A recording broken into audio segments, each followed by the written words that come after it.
First, let me address your hat as associate head coach. How has spring football progressed for you, for Oh, the it's team? been great. It's been great so far. The guys, um, they come every day, of course, ready to work, and it's been practices where we feel like as a staff we've continued to get better, continue to grow, and continue to get younger guys that we hadn't necessarily seen as much get reps. We've got quite a few guys who are, you know, post surgery, and so to be able to have them out and watch and get mental reps has been good as well. So it's been great so far. We still got a lot of work to do though. Now that last season's behind you, you mentioned the young guys getting some reps, and last year was so strange because you didn't have spring football, but then when you got into the season, a lot of guys who probably wouldn't have played normally got playing time. How has that benefited you this spring with having that foundation for so many players? Wow, let's not talk about last season much. But in that way, yes, there are guys. I mean, you think about Will having an opportunity, and I know he's on the offensive side of football, but guys like him having an opportunity to play, that experience is going to help us in the future.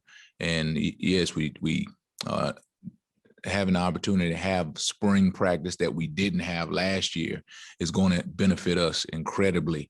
And we've, shared that with our players. And I said we're not going to talk about last year, but as I referred to it in my mind and think about how we were when we were doing meetings on Zooms and couldn't see the players, it was a different place to be in. And so to have the blessing to be able to go out on the field and be around one another and to watch players grow and develop. And like you said, some who didn't have the opportunity to play who were forced into play last season. And now, with that season of experience under their belts, we feel like guys are continuing to get better because of that experience. And, as we go into the fall, it'll be, we hope, we'll benefit from that. And then also we have some early enrollees who have come onto the campus and or who are getting opportunity, to be a part of spring practices, because last year, because we didn't have spring, guys like T. Denson, they didn't get that opportunity. But then, at points in the season were thrown into the fire. So it's been refreshing to watch. Definitely a relief from 2020. Okay, your position, one of the guys that benefited tremendously from last year was Echo. And how is your depth at your corner position looking this spring? Well, all of those guys, even with the addition of Julius Brents, all of those guys have continued to progress throughout the spring. And so I'm pleased with where we are. Of course, never satisfied as a coach. I want to continually get better. And it's an open competition. When you go into the spring, the thing for a player, as I remember my career 89 years ago, you go into the spring with the hopes that everyone will be on an even playing field, that everyone will get reps and can put himself in a position to expand his role on the team. And so that's the challenge that I put forth for Echo, for T. Denson, for Julius, who is a new guy, for my wife's son, Vaughn, all of those guys to get the opportunity to go out and compete and get reps every day, and for them to perform well enough to gain the trust of the staff as well as their teammates. That's essentially important. And you mentioned him. Give me a breakdown of Julius Brents and what he brings to the team. Wow, he's a guy that, first of all, off the field, he's a kind of young man that you want on your team, because he takes care of his body, he takes care of his academics, he's a leader, he does a great job throughout the staff in terms of creating, forming relationships. I don't think I've heard anyone give a bad report about him. So I'm excited as a position coach, to have him on our team. But then when you have a transfer come in, a lot of times it takes a moment before he opens up and he has friendships within the team. And Julius hadn't been that. he's been a guy who's really worked hard and earned the respect of his teammates. Really, before they even knew him, they respected his work and respected what he was about as a young man, as a football player. So I'm excited about him and where he can grow to be. Thanks, Coach. Appreciate it. Kellis. Hey, we've heard some other coaches talk about preaching fundamentals a little bit more during the spring practice. What are some things you're preaching with the defensive backs that they can get back to in that area? It's that, I think Coach Kleiman would talk about the need for us as a defense to improve our tackling efficiency. And because you coach the defensive backs who play in areas where they got to make space tackles. So that's something that we've really emphasized. We've talked about creating turnovers, because to be successful defensively, you're going to have to create turnovers. You're going to have to give the ball back to the offense. And that's something that over the course of my career, I've enjoyed that from different defenses that I've had the opportunity to work with. And so that's something that as a defensive staff, we consider very important for us to be successful, is to stress that. And it's more what the things that you emphasize are the things that you get. So tackling efficiency, fundamentals of creating turnovers, understanding angles to the football, but then our guys really understanding just simply understanding football, understanding formations, understanding alignments and splits of the receivers. You can never get enough training in that way. And so to have the opportunity to have spring practice and to have our guys hear that, focus on that, emphasize that as a staff, we feel like those things will help us in the fall. And to not get it one season, you as a coach, when you look at the totality of the season, you look at all the clips, you understand how you could have some shortcomings. And if you guys are able to build more depth at corner this season, how many would you like to play ideally in each game? If everybody's healthy, how many would you like to rotate in and out? Well, when you play in the Big 12, the Big 12 conference, many teams operate on the more rep standard. So as many guys as you can have to be ready is really advantageous for your defense. We've played 4 to 5 guys, in different games, different points of the season. Also, that position is a big special team source. And so you have guys who are on kickoff. You have guys who are on kickoff return, their own punt return. And so they're getting many more snaps than just their defensive snaps. So it's important that you have 4 to 5, sometimes 6 guys on the ready, to be able to play in the games. And, again, it depends on the situation, but I always look at it as a coach is that, if you can trust a guy, then he should get out there and he should, be able to play. We always want to have, in crucial situations, we always want to have our best players out there. But, when a guy's playing 75 plays, then he's not at his best, right? I think our strength and conditioning staff will do a great job of getting our guys in shape, but we have to continue to have more guys ready with injuries, with COVID, and so we want to be prepared in that way.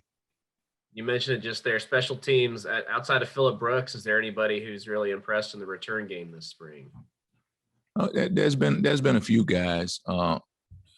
Rush Yeast has shown up a couple times as a returner. Of course, Deuce has shown up, but the guy that we really lean, Malik has been a guy who's continually done well back there as a returner, and so but Phillip has shown over the course of time that he's a guy that we can depend on, that we can trust in those key situations in terms of as a returner on special teams. And he takes great pride in it, as well as those other guys. But I think at this point, it's still always an open competition. But I think at this point, he's done a lot to set himself above, the other guys. All right. Thanks, Van. Appreciate it. Mm-hmm. Derek. Yeah, Coach, I know you don't directly coach them, but what are going to be some of your guys' answers at the nickel position? Because that was one of the spots on your defense that kind of got picked apart by attrition, or do you think you still need to kind of outsource and maybe find a transfer for that spot? Well, we're always looking for good players to transfer and play in those positions, because you can never get enough of those type guys. And again, those are sometimes the guys who suffer injuries at different points throughout the season as well. But I feel like at the safety position, at the corner position, is what we talk about in recruiting, is that the more value you bring as a player is presented by your ability to be able to play multiple positions. So we've talked as a staff about being able to move a guy here or there from corner to safety to nickel, and I think there's a number of guys who could play in that position. But and that's what we're actually, as we're going through the spring, we are placing different guys in that position just to see, how it shakes out at the end. And if nothing else, it just provides us some safeguards in case we lose a guy to injury at that position or even another. So we've throughout the season as a staff, we've mixed and matched different personnel at that position as well as others to be able to make sure that we would find ourselves in a good position. I know I didn't answer your question, but I did that on purpose. Okay, that's fine. And then obviously you were one of the coaches that already knew Coach Carroll before he was hired by Coach Kleiman to be your director of strength and conditioning. Just how, I guess, much of a role did you play into that process, and what's he going to mean to your program? Well, I think, as a staff, we looked at different guys that we could bring onto our staff as a strength and conditioning director. But when you evaluate who we are as a team right now and what we specifically need, I feel like it just felt like Coach True was the best choice for us. And yes, I've had a relationship. Actually, this would be our third time working together. And man, our players have said this in the short time that he's been on our staff, is that he's someone who cares about them, right? He's continually trying to form relationships with them. He set forth a goal to learn their names in just a few days. Of course, he was not successful to learn 130 guys' names in 2 or 3 days, but he continually has grown those relationships, and I'm sure he knows everyone's name now. But our players have been impressed with Coach True. He holds them accountable, and is pushing them and always seeking to find ways for himself to be better. And I've been impressed with that component of True's operation, since I've known him, that he's always pushing to be better. He's always looking for better ways to do things. And unfortunately, it's always the players who benefit from him being that way. And so I think that he's going to take our program to another level in terms of strength and conditioning. But he's also going to help our players as they continue to grow on and off the field. Because, I believe that that's one of the things that he does as well, is grow relationships with the players so that they respect him as they walk in there and allow him to push them to their limits. Coach Malone, hey, how are you doing today? Ryan, how you doing, man? I'm doing pretty well. I hope you don't feel like this is an unfair question. I don't think it is. I do. Who is maybe a guy when you guys have been going up against him on defense? He's maybe not a player who fans know as well that you've been really impressed by his improvements since the end of last season. Wow, there's been a lot of those guys, guys on offense who have been impressive, and maybe fans, of course, that guy who wears 22, he has not been a challenge. So I won't put him in the mix at all. But Daniel Bebe has done a great job. He's physical, on the line of scrimmage. He's physical in coverage. And our guys, when you ask him, from linebackers to safeties, and sometimes corners find themselves mixed up with him. He's been quite a challenge. Malik, of course, the fans know Malik, but he's shown significant improvement. And our guys, continue to talk about him. Keenan Garber, a young player who is now an older player, has really good speed. He's had a good spring, from my guys' perspective. Jacardier Wright has done a good job coming out of the backfield, blocking as well as running, a tough physical runner. And then another running back who's done a good job for us, like I said, from my guys' perspective, and really more than his offensive snaps, but he's done a good job on special teams, has been Joe Irvin. He's done a really good job, and our guys, as well as some of our staff, have remarked upon, what he's done out there on special teams.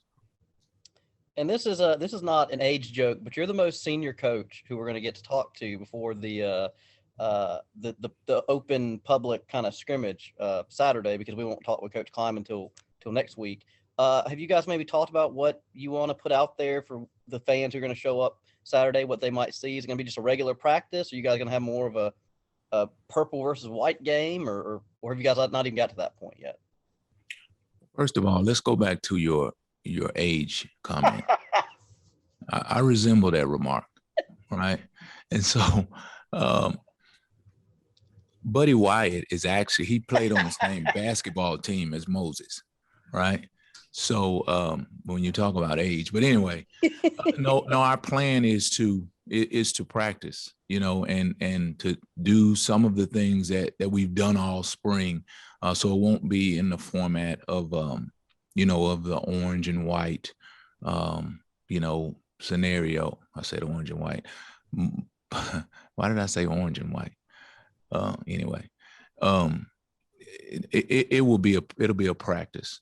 And our guy, just because that'll be, most beneficial for our guys, for us to be able to take advantage of one more day of practice, we feel like is important. When you do those game scenarios, sometimes you water it down and you don't get the benefit of a day of practice. And so it's important for us to use each of these days to continue to grow, to continue to develop, to give our guys the reps really the way they're used to seeing them. And so that's why I think, Coach Kleiman wants to hold our practice in this way. It'll be a fun experience for the fans because they'll get to see our guys in their natural practice element. And I think, a lot of fans want to be able to see that. And so that's another reason that, we're doing it that way.